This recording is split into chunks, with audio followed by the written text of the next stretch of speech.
Welcome to our 97th podcast. Today we're talking about urgency.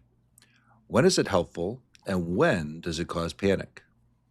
What's one thing you can do to get people moving without panicking? Keep listening to find out.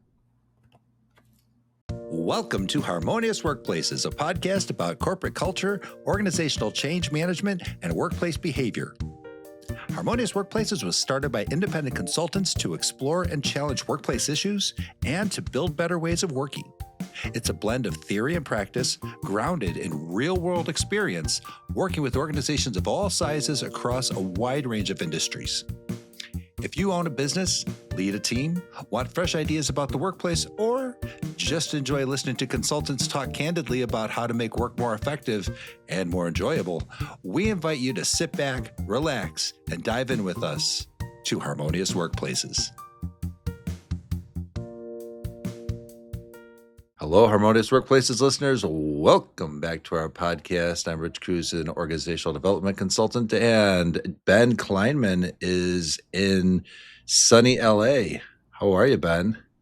Good morning, good afternoon, good evening, everyone. Hey, Rich, how are you? Good. Well, it's not sunny yet, is it, over there? No, You but poor I can guy. almost guarantee you it will be. It will be. There are It's very few always sunny things in that are LA. certain in life. Death, Right on. taxes, and sun in Los Angeles. There you go. Right on. Well, Ben, we normally talk about change here, right? And you being a change management professional and a recent CCMP. Thank you. And let us know what it was that. I CCMP? dropped the acronym, but yes. Oh, yes. Certified Change Management Professional. Right on. It's a credential given by the ACMP, which is the Association of Change Management Professionals. And as part of that is so I know there are other change models that talk about urgency. So we'll talk about that. And I mean, look, that's what change is all about. There's some emergent thing that happens that causes some degree of urgency, right? Just different degrees. Does ACMP have something in the sense of, that you should light a fire or presume that the fire is already lit? So I'll probably get crucified by all the ACMP people out there and the other CCMPs and other professionals in the field. But my read of the ACMP standard, which is sort of their book of knowledge, it doesn't explicitly say how you light a fire. It doesn't explicitly say that a certain type of fire is necessary, in the same way that it doesn't explicitly say how you should sponsor a change or how you should execute every last aspect of a change. It's more of a compendium or a guide, a group of guidelines around planning and strategizing about a change. And then it leaves a lot of the execution details and specifics up to the reader and the practitioner. Sure. And so in my read, again, this is my read of the standard, there's no diktat about lighting a change or how you light that change. The presumption is that there is a need to change, and the presumption is that that need to change is strong enough or impassioned enough or important enough or somehow has enough gravitas that it's going to move sponsors to want to sponsor this change, to pay for a lot of money, to divert a lot of resources. It's going to move a lot of the people that need to change to actually do something different. And presumably it's paying for the thing that is changing, whether that's technology, processes, new people structures, things like that. And so I think, in short, there's no match, but there is a presumption of fire, if that makes sense. Yep, that makes sense. The other thing it does do is it does a nice job saying that you should rely on certain types of things in terms of best practices. I read into it that sponsors should have regular touch points. They should be taught or encouraged or trained on how to be good sponsors. people who are going through the change should be given all the support and engagement they need to get through that change, so that and it should be regularly monitored and adjusted and things like that. So there are a lot of best practices around strategizing and planning and executing and Mhm. reviewing and all of that. But again, not necessarily how do you light that fire, how do you keep that fire burning, how do you make sure that the good campfire where people are roasting marshmallows doesn't become a tire fire or a dumpster Or fire. or yeah. Well, yeah. We know all about dumpster fires from Love that. there you Love go. that, Hermie. For those on the on listening and not viewing, Rich is holding up a picture of our second book, Yep. Hurry the Our HR second Hermit book. Crab, That's right. Out of the out loop of into the fire or out of the loop HR. into the fire. Yep. Or Well, HR hung out to dry. HR Those hung out to dry. yes. We did a So little yeah, and Rocky it's and got a Bullwinkle really thing on that. a really lovely picture of all the workers running from a dumpster fire. Dumpster fire, yes. So Yeah, how do we so it's interesting though, Ben, that the standard if we can maybe take a second to compare that against some other change models that are out there, right?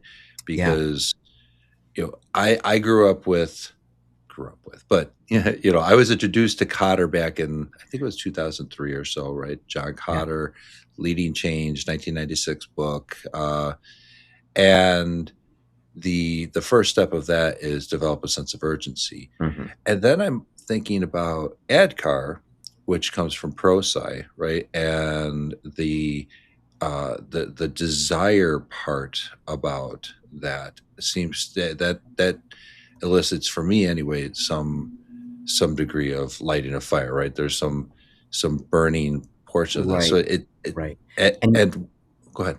Yeah. oh, I was just going to say, and just two thoughts. One, ADKAR, for people who are not familiar, ADKAR is a model that is very prominent and popular, and it stands for awareness, desire, Awareness. knowledge, ability, and reinforcement. So Right. awareness is in awareness and the desire reminds me a lot of marketing and the Mm, marketing and the strategy in terms of yeah. people are not necessarily going to buy it if they don't know you exist or if they Right. don't know that they need it. And so the first part of that is making sure that they know your widget or your service exists. And so in the same way, I think there's that awareness component from the AdCar model that then leads into how do you make people really, really, really, really want it, the desire component. Yeah. So please continue That's on. that's brilliant, Ben. Like the the marketing my marketing heart is all aflutter Oh with that yeah, one. thump Yeah, thump, that's thump yeah, thump, right. thump thump.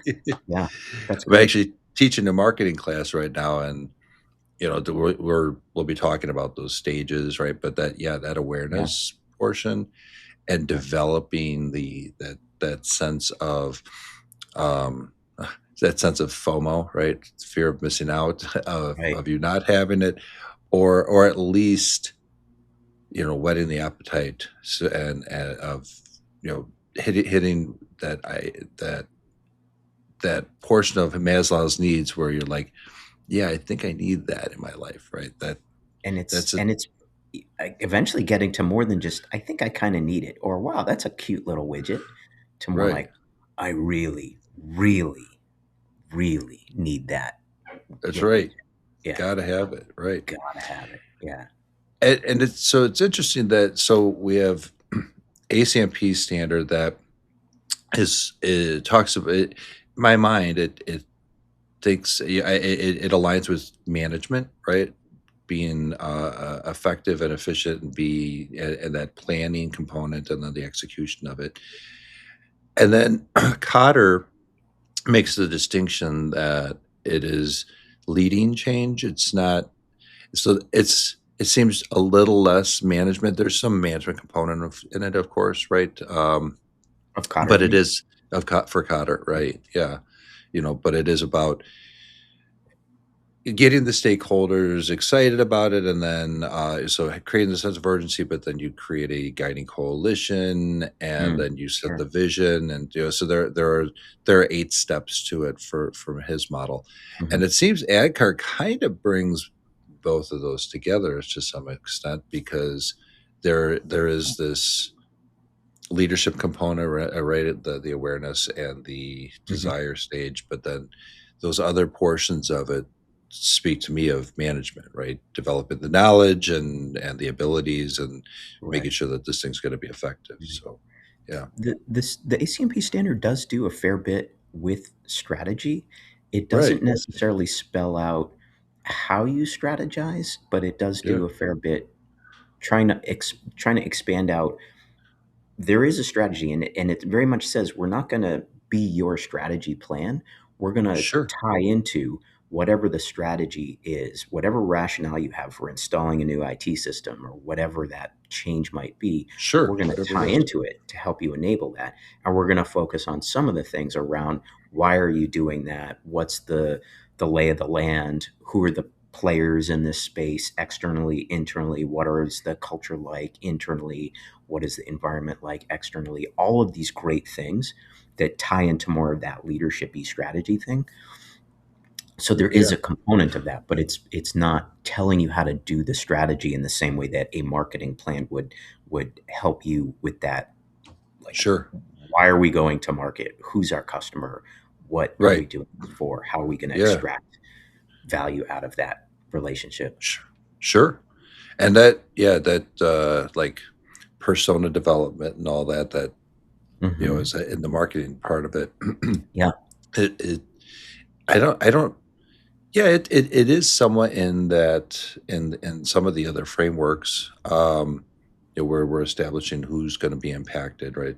Those types yeah, of for sure. assessments. And I mean, I Yeah, see that in Cotter as well, in terms of you have personas of the leaders and you have personas right. of the people impacted and you have the personas of that guiding coalition and all of that. And Yeah, it's definitely the same in the standard, the ACMP standard. You have in an ideal world personas about the impacted populations, you have personas about who are the influencers, you have personas about the sponsors, how all of that ties together. And it very much says you should be targeting your engagement, your training and learning. You should be targeting your communications at these different personas. So it's not just one message said many, many times louder and louder until people change. yeah, yeah. That Yeah. makes a lot of sense. Right. And I am not in the weeds with ADKAR, but I have to believe it's the same in terms of when you think about Sure. awareness and desire, you're thinking about what persona am I trying to make aware or desire this and light that fire. And one is going to need a nice, soft little candle, dinner tea light candle, and another is going to need a sort of big bonfire to get moving. And so it's just kind of a different.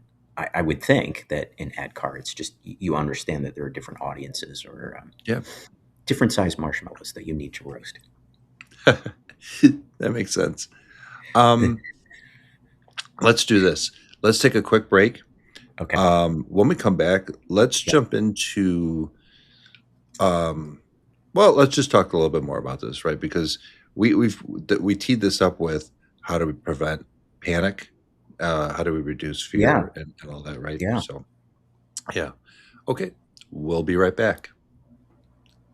In a world where leadership needs clarity and action, and HR gets left out of the loop, one hermit crab steps in to save the day, only to be shut down by management. From the creators of Hermie the HR Hermit Crab and the Harmonious Workplaces podcast comes a new shell-shocking adventure, Out of the Loop into the Fire, or HR Hung Out to Dry. This book blends workplace satire with evidence-based lessons, reminding leaders that culture, trust, and people strategy don't exist as extras. They form the foundation of lasting success. Whether you work as an HR professional, a leader, or just someone who has survived a few too many staff meetings, Hermes stories will make you laugh, think, and maybe even change the way you see your workplace. Purchase Hermie the HR Hermit Crab, Out of the Loop, Into the Fire, or HR Hung Out to Dry, now available on Amazon and Ingram Spark. Shop now at harmoniousworkplaces.com/Hermie HR Crab. That's harmoniousworkplaces.com/Hermie HR Crab. Huh. Big change for Fred. And we're back. So, Ben, we're talking about creating urgency in change, right? To make, kind Hmm. of the Hmm. catalyst for change to some extent, Hmm. right? But Hmm. we got to do this in a way that doesn't that doesn't cause a dumpster fire, right? Right. It also has to be sustainable, and Right, it can't induce panic, because then you're going in 17,000 different directions, and you're not getting to where you need to be. But then at the same time, you, you burn all this energy starting the fire, but you have to somehow keep feeding it bits of new fuel, whether that's new logs on the fire or just continuous gas in your gas fire at home or whatever. You have to keep feeding it, or otherwise right, that burns out, and all this great momentum that you've built up just sort of peters away, and then you're not getting where you need to get to. yeah. And in the past, we've talked about distress versus eustress. We talked about the distress being bad stress, eustress being that good stress that keeps us Hmm. motivated and keeps us moving. Right. And so this sense of urgency, I think, kind of universally in any of these models, is not about like, um, it's not intended to be heavy-handed and to induce anxiety and burnout and compliance. What's more effective is exactly what you teed up before, is the marketing aspect of bringing people into focus and wanting to make this change, or at least being open to what's going to happen, right? Hmm. Hmm. Yeah, Sure. Sure. Yeah.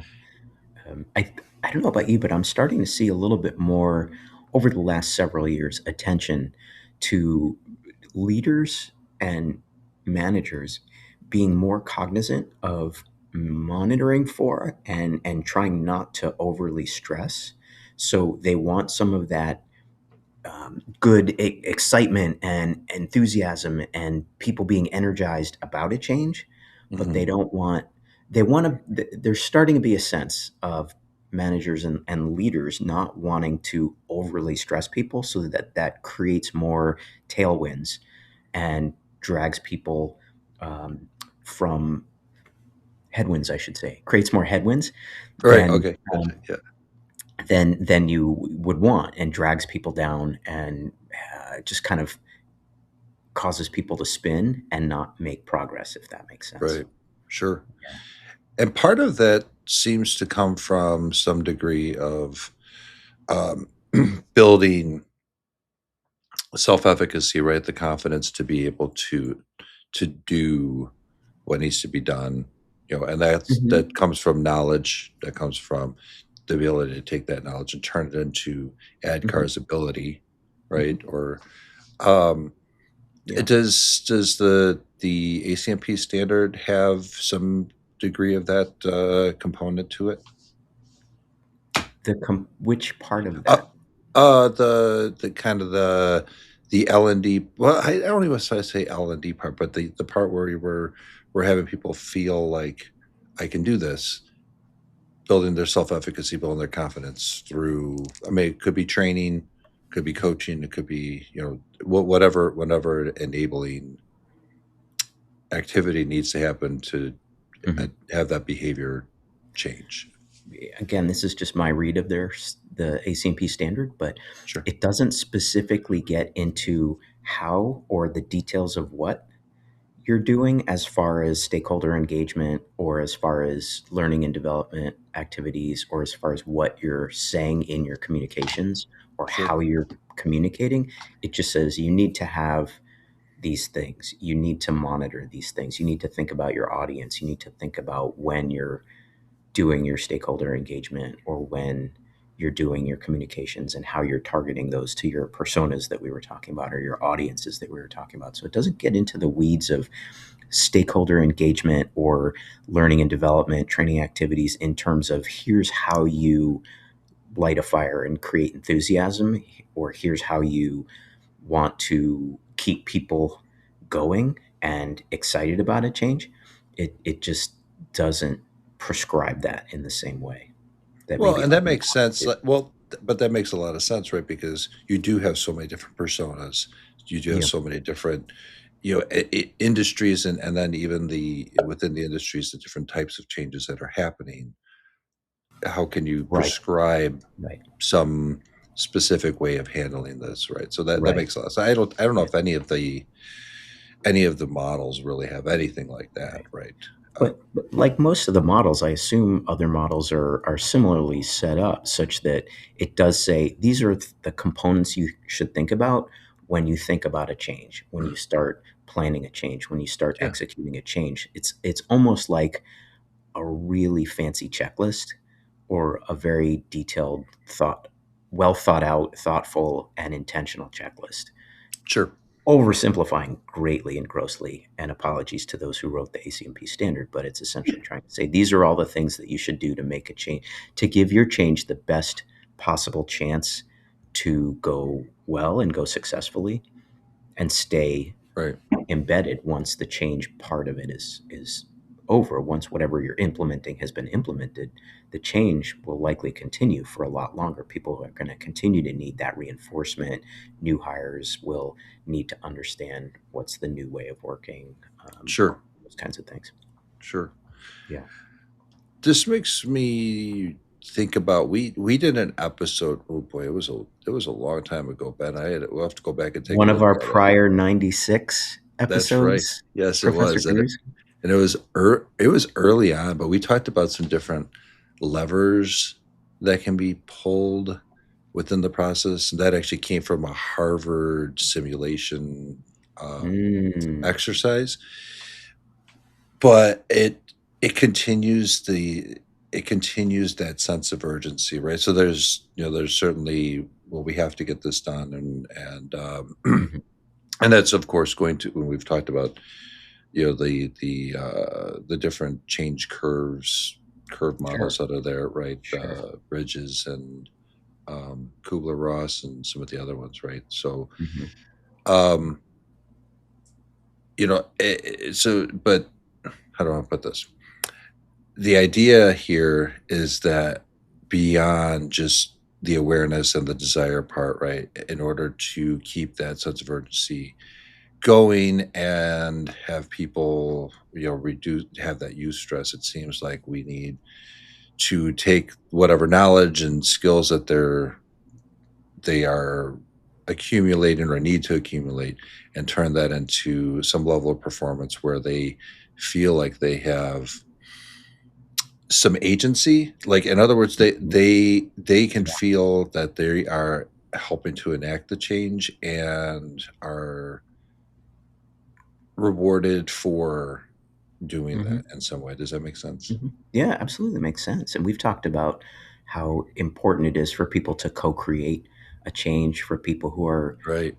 being asked to do something differently are brought into that process and maybe not given the choice to say, let's implement this new system or let's target this new market or let's rearrange our organizational structure, but they're brought into the conversation to say, how can we do this part of it, or how would you like to do this part of it, and there's a conversation there around making that a workable way to get to where the leadership needs the organization to get to. And so that Hmm. becomes a lot more effective than just saying, here's your new widget, use it, and Right. that's the end of the story. And so that's something we've talked about a lot and very important. And I see it in the field, a lot of companies are starting to do a lot more of that. They're starting to actually enact that as opposed to just sort of see that floating in academic circles and whatnot. And then, Right. what you're saying about continuing that, not just develop a sense of competency, but develop a sense of mastery that I'm seeing progress as I learn about this, as I start to become embedded maybe in the new ways of working and I'm getting good at it and I can see why it's a positive change. even though it makes me do something different and I don't like that discomfort, but I see the benefit, I'm getting good at it, and now I'm becoming a master at it, and I can do things more efficiently, or I can see why what I'm doing now is better for our customers or better for the organization. And when new people come on board, I feel excited about training them in that new way of working, in our new culture, whatever that might be. And so it's so important to help people along that journey and make it very clear, very often, how far they've come, how well they're doing, if they're doing well, obviously, but making Sure. sure that they understand that they're able to see those gains. So it's not just like a really hard start and a really hard finish and nothing in between, which Mhm. ties into stuff we've talked about before in terms of, um, you want to have these reviews, performance reviews, regularly. You That don't want ongoing feedback. feedback, We've talked about right? it feedback wise, but in terms of Mhm. feedback, you don't want to have just a once and done kind of thing every year. You want that to Right. be consistent and continuous, and in the moment is when it's so valuable and important. Absolutely. Particularly when we're in this, this typically these changes are not, they're not operational in the sense that, you don't, it's not a continuous change that you're operationalizing, right? You are, these are projects. Uh, Essentially, yeah, yeah. right, And right. they could last for quite a long time, but they They are can, right. essentially a very small or a very large project. Right. And it could pass off into becoming operational, right? I mean, in fact, arguably, That's the in ideal. most Yeah, cases, right? That's what yeah. it is. But there is this, there should be this point where we are, approaching a sense of accomplishment and goal met, or whatever that is, and having some celebration that, um, acknowledges that and brings people into the fold, and, um, has them feel like, okay, we've done this, and now we've established this, and we have actually contributed to making this essentially a cultural change, right? Hmm. And then having that ownership can really embed that in the workplace, going forward, to sustain that change, Hmm. right? I really like that. And is that essentially what helps prevent some of that panic? The idea that knowledge of the change, knowledge of what the change can be, that co-creation part, knowledge that you're becoming competent in this new way of working, that you're mastering this, that you had some agency in it. Does that knowledge help prevent the panic aspect of it? Essentially, does that idea that you're co-creating the future, that you're given a voice and the authority to help manifest that future, and then you become good at it and a master of it, does that help prevent the panic aspect of it because you have some sense of control? I'm going to have you ask that question after this break. We'll be right back. At Harmonious Workplaces, we believe work should provide purpose, satisfaction, and growth. We empower people to thrive by fostering environments where individuals can find meaning in their work and organizations can succeed through thoughtful, well executed strategies. We're committed to making work better for the people who do it and the leaders who guide them. To discover how harmonious workplaces can impact your organization, visit www.harmoniousworkplaces.com and book a free 30-minute information session with one of our consultants today. Again, that's www.harmoniousworkplaces.com. And we're back. All right, Ben, you teed up a cliffhanger, and could you just give don't give me the whole thing, but go. Give it to me again. So right before the break, we were talking about all this great stuff about co-creation of change and Right. competency and mastery of a change. And that led me to ask Rich the question of whether knowledge, and knowledge being broadly thought of as co-creating the change, having some ability to see your competency grow and becoming a master of that, does that knowledge and that control help prevent that sense of panic that we want to avoid with any change? So we have the urgency, but we Right. don't get that panic. We have the nice Mhm. happy campfire, but not the dumpster fire. That's right. Yeah. And the answer, Ben, is it depends. And You are it does. such a professor. Oh man, that's terrible. It's in the industrial organizational psychology world, that is the most trite answer that anybody can give, but it happens all the time, every No, we discussion. got that a lot in business school as well. Yeah, right. Yeah. So, um, yeah, I mean, it depends because there. I I remember in my capstone at school, right? I actually focused on self-efficacy in particularly in technology, right, as being a way to motivate people towards adopting change and to be relevant in the workforce, right? So, um, and I really focused on like people over 40, that population. Hmm.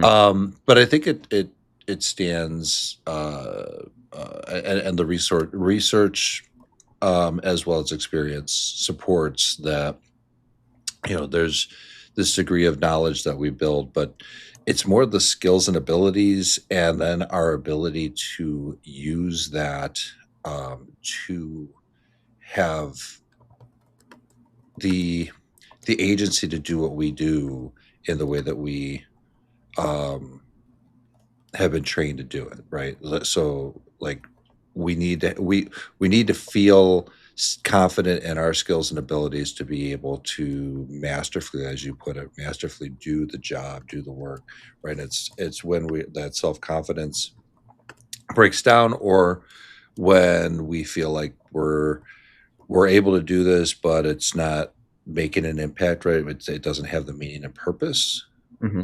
Hmm. that we we we need to have some of that meaning and purpose. It's interesting. I'm reading a book right now. Um, it's called BS Jobs. It's not BS though, the other word, but we're making this safe for work. Um, but it does talk about jobs that I mean, I think we've all had these jobs at some point, right? That we don't feel they have an impact. Um, they're low value, or they the like you know there are people who like just sit at a desk just to make somebody feel like they're important, right? I mean, there are those types of jobs that Hmm. have Hmm. existed, and some of them continue to exist, right? But I think when you can have meaning and purpose in your work,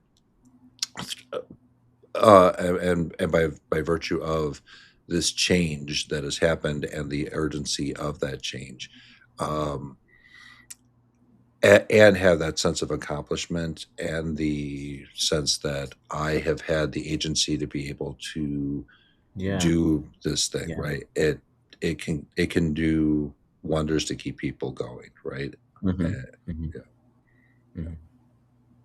So that's cool. It seems like there is.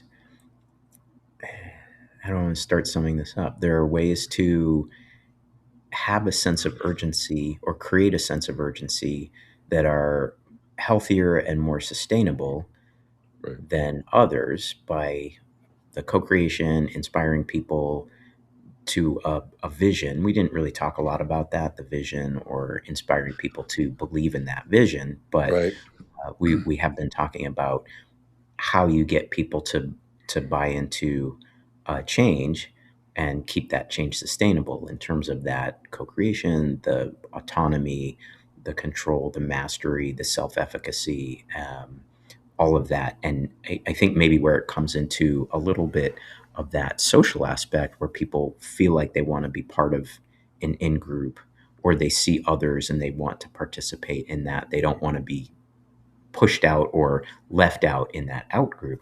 They want to be kind of part of the cool kid club, if you will, and so Yeah. they'll naturally start gravitating into that circle, or they'll dive right in because they see the value and they see that if they do this, they'll stay in the good graces of their peers and things like that. So Yeah. there are Yeah. all those things, And there's and plenty that of. starts.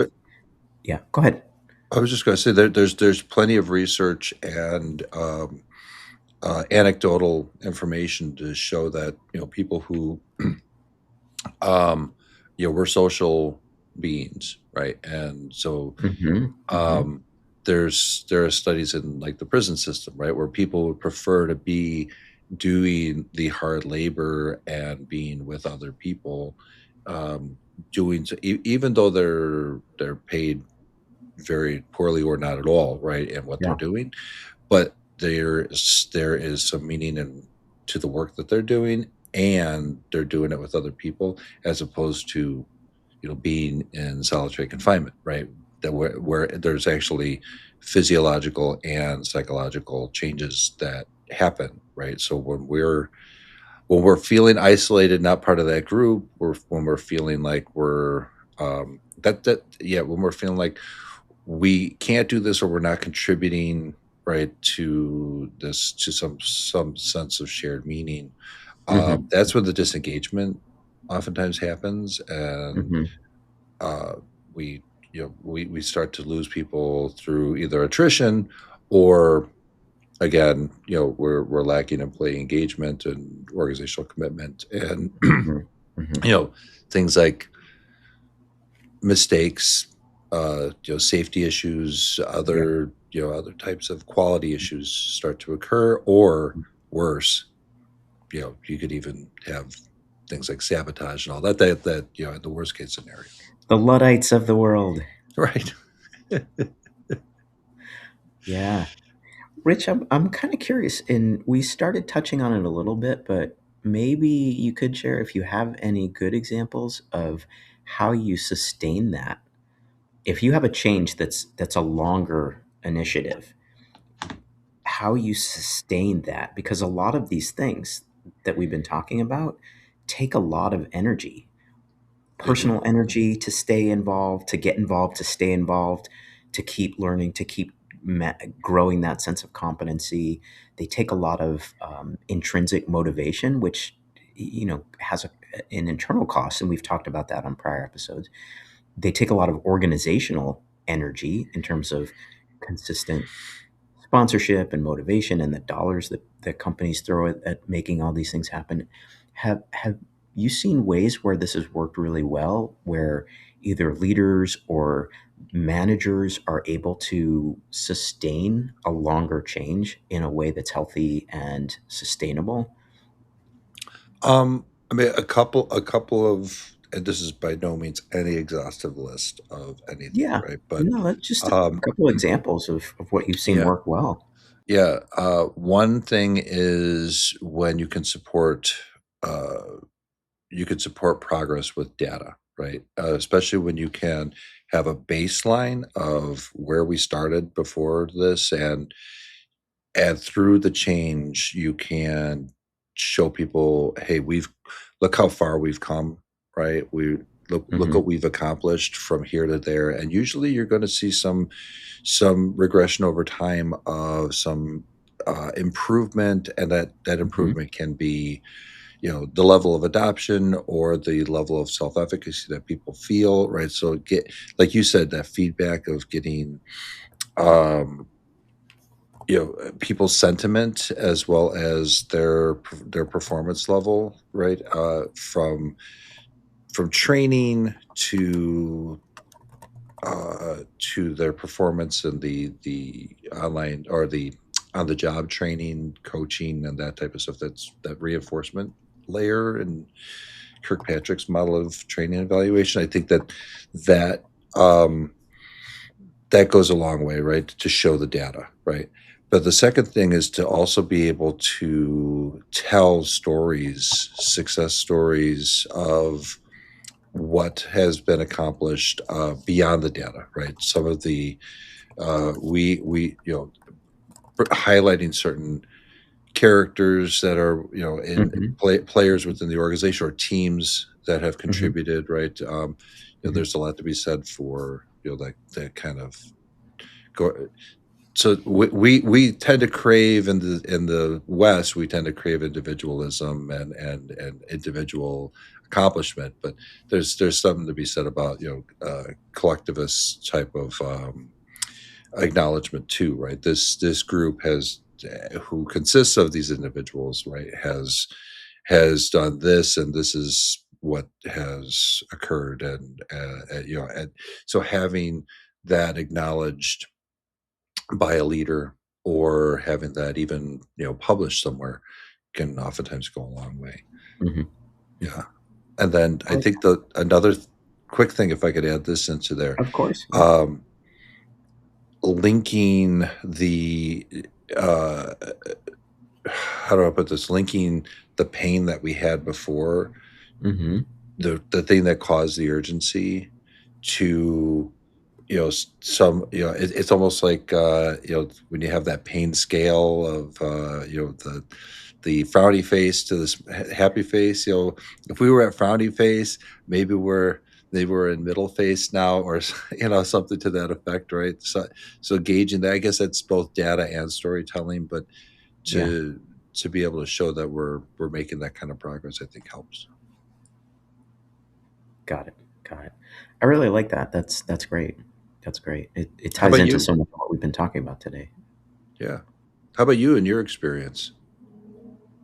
Similar in the sense that there's the regular the regularity of check-ins and the regularity not just of like a pulse survey going out or some sort of casual kind of feedback amongst peers, but the regularity of sponsors being very visible, being very vocal about, hey team, you've just accomplished X and it's in service of getting to our goal of Y, and look how far we look at what this little bit of X or this great leap of X has done to get us towards Y, and good job team and things like that. And then periodically doing that, and periodically also bringing in the end reason why we're doing this, so reinforcing that vision, using stories for that, using data for that, saying we've done it, in the world I'm in, I do a lot with pharmaceutical companies and biotech companies, medical device companies. And so at the end of the day, you're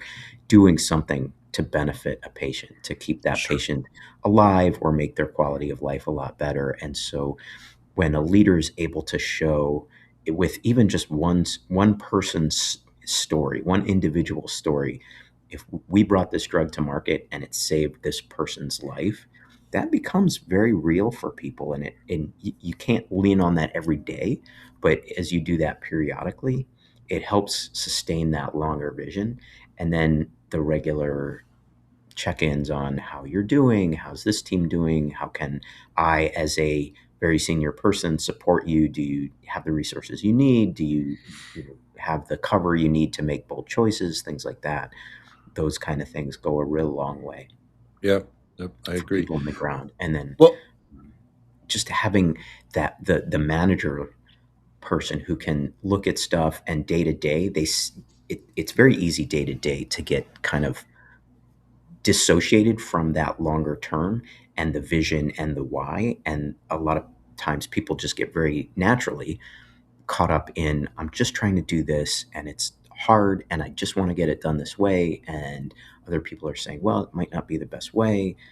Could you think about this? And so you get a lot of those kind of very on the ground tensions, and the better managers sure. seem to say, okay, let's try to figure this out in a way that's healthy, and let's keep in mind as we're discussing this so it doesn't turn into a knife fight, what are we doing to get this to market and save this person's life or help them live a little bit longer or what have you. Sure. And that can really help manage some of those sort of day-to-day types of things in a way that becomes more sustainable. Yeah, that makes sense. I've also seen, and I'm not sure if you've seen this in the pharmaceutical industry, but where some of the success stories are actually shared not just by the leadership or the management or published somewhere, but actually comes from somebody on the line, somebody who's actually doing some of the work, who has said, Hmm. this Hmm. means a lot to me because, or this, or I feel like I've been able to contribute to this or whatever, right? Some spokesperson that's a peer, Hmm. that's one thing, but then also just allowing people to um, to have some time to share stories among uh, their respective groups or with other groups, right? So sometimes having like a mixer or something like that can really help. And I know that we are ranking for pizza parties, and but sometimes having those celebrations of bringing people from cross functional teams and the like, Yeah, for and sure. allowing them to be in groups that they normally may not Hmm. even hang out with, right? But they've all been impacted by the change, and allow them to share stories with each other can sometimes go a long way to continuing the urgency and keep them motivated to keep Hmm. moving forward. Hmm. Or alternatively, to get more data to be able to change the plan, right, and move forward towards better change. Yeah. Oh, I love that. That's great. That's great. Hearing from a peer who's impacted by what you're doing can be as meaningful as hearing from a very senior leader. Sure, sure. That's really good. Cool. Well, Ben, we're like right at this time, man. So, um, any other final words before we sign off on this episode?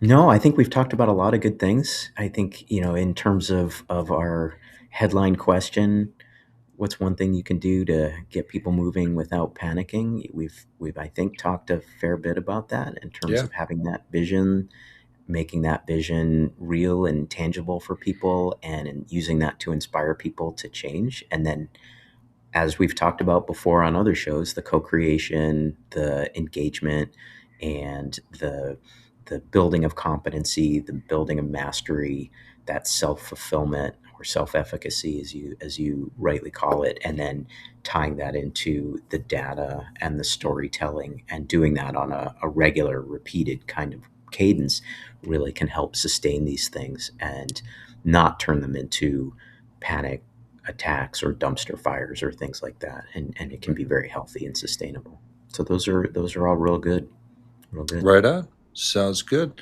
Well, folks, we hope that you've enjoyed this podcast. We'd love to have your feedback, so please drop a comment wherever it is that you see us on Hmm. YouTube, our website, LinkedIn, Facebook, Yeah. any of the places that you find Let us. us know what's worked well Yeah, for you out there in terms of changes that have gone well. Why'd they go well, or how have people seen a change that was going well turn into that sort of dumpster fire, and how did that get fixed or not? that's right. Yeah. Let us And if know. you have questions, you can ask our resident HR hermit crab. Hermie is waiting to answer your questions. You just go to harmoniousworkplaces.com/ask Hermie, Hmm. and he will turn that into a comic or an animated video, Yeah. or we can even include him on a future podcast addressing that issue. So Hmm. all different kinds of stuff there. So again, harmoniousworkplaces.com/ask Hermie. Yeah. Love it. All right, Ben. Well, again, thanks everybody for joining us. Until we meet again, make change your friend. Thanks for listening to Harmonious Workplaces. You can find all episodes, resources, and ways to connect with us at www.harmoniousworkplaces.com. If you enjoyed the show, we'd love your feedback.